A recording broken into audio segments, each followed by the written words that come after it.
வேல்கன் TV நேயர்களுக்கு வணக்கம். இன்னைக்கு நம்ம பார்க்க போகிற ரிவ்யூ வந்து கட்ஸ். ரங்கராஜ் வந்து இயக்குனராக நடிகராக அறிமுகமாகியிருக்காரு. இந்த படத்துக்கு அவரே கதை, திரைக்கதை, வசனம் எல்லாம் எழுதி இயக்கியிருக்காரு. இந்த படத்துடைய கதை என்னன்னு சொல்லுவோம். படத்துடைய ஆரம்பத்தில் ரங்கராஜ் வந்து தன்னுடைய கர்ப்பிணி மனைவியை பிரசவத்தாக ஹாஸ்பிட்டலுக்கு கூட்டு போகிறாங்க. அங்கே ஒரு கும்பல் வந்து ரங்கராஜ் போட்டு தள்ளுறதுக்கு வராங்க. அதில் குத்திடுறாங்க. அடிப்பட்டவர் தன்னுடைய மனைவியை தூக்கிக்கிட்டு ஒரு வயசான ஒரு அம்மா வீட்டுக்கு போகிறாங்க. அங்கே பிரசவமாவது ஒரு பையன் பிறக்கிறாரு.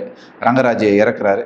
கட் பண்ணால் அந்த அம்மா, அதாவது சுருதி நாராயணன், அவங்க என்ன பண்ணுறாங்க, மீனவுக்கு இதில் வந்து மீன் விற்றுக்கிட்டு இருக்காங்க. அப்படி மீன் விற்றுட்டு இருக்கும்போது அவங்ககிட்ட ஒருத்தர் வந்து வம்பு பண்ணுறாரு. அவரை நான் கொலை பண்ண போகிறேன் அப்படின்னு சொல்லிட்டு புருஷனுடைய ஃபோட்டோ முன்னாடி ஆசீர்வாதம் வாங்கி கத்தி எடுத்துக்கிட்டு அவனை வெட்ட போகிறாங்க. வெட்ட போகிற இடத்துல இவங்கள போட்டு தள்ளிடுறாங்க. பையன் அனாதை ஆசிரமத்தில் வளர்ந்து ஒரு பெரிய காவல்துறை அதிகாரி ஆகிறான்.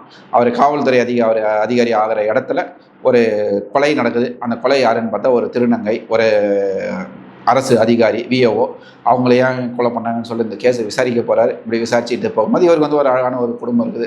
சில பல பஞ்சாயத்துகள் இப்படி எல்லாம் போயிட்டு அப்புறமேட்டு வந்து இன்டர்வலில் வந்து இவருடைய மனைவியை வந்து அந்த வழக்கை கண்டுபிடிக்க போகும்போது இவருடைய மனைவியும் கொண்டுடுறாங்க. குழந்தைய தூக்கிக்கிட்டு வேலையை விட்டுட்டு தாடியெல்லாம் விட்டுக்கிட்டு பிடிச்சிக்கிட்டே இருக்கிறாரு. அதுக்கப்புறமேட்டு வந்து தன்னுடைய மாமா வந்து சாயிஜனா கிராமத்துக்கு போகிறாரு. அங்கே போனால் அவர் ஒரு ஃப்ளாஷ்பேக் சொல்கிறாரு. அந்த ஒரு ஃபோட்டோ பார்த்துட்டு, தம்பி இந்த மாதிரி அப்பாவை பண்ணவன் இவன் வெளிநாட்டிலேருந்து இப்போ தான் வரானோடனே மறுபடியும் அவர் வந்து வீரம் பொங்கி வந்து தன்னுடைய அப்பாவை பண்ணவங்கள பழிவாங்கிறார்.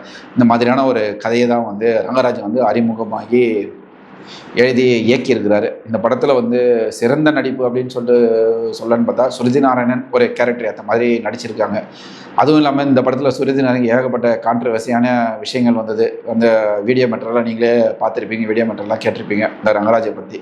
ஆனால் ரங்கராஜோடைய நடிப்புன்னு சொல்லிட்டு பார்த்தீங்கன்னா அப்படி ஒன்றும் பெருசாக சொல்லிக்கிற மாதிரி இல்லை. ஒரு போலீஸ்னால் எப்போ பாரு நெஞ்சை நிமித்திக்கிட்டு முறுக்கிக்கிட்டு அப்படியே ரஃபாக பார்த்துட்டு பேசிட்டு தான் இருக்கணுமா அப்படின்றதும் தெரியல. வீட்டில் வந்து குழந்தைங்கிட்ட பாசத்தை காட்ட சொன்னாலும் ஒரு மாதிரி ஆர்டிஃபிஷியலாக இருக்கார். இப்படியான ஒரு குழப்பமான ஒரு கதையில் தான் போயிருக்கு. கட்ஸ் வந்து பேரில் இருந்த அளவுக்கு படத்தோடைய கதையிலையோ திரைக்கதையிலையோ பெருசாக இல்லாமல் போனது தான் இந்த படத்தோடைய மிகப்பெரிய ஒரு மைனஸ்ன்னு சொல்லலாம். Subscribe to Valgan Television. Please subscribe Valgan Television.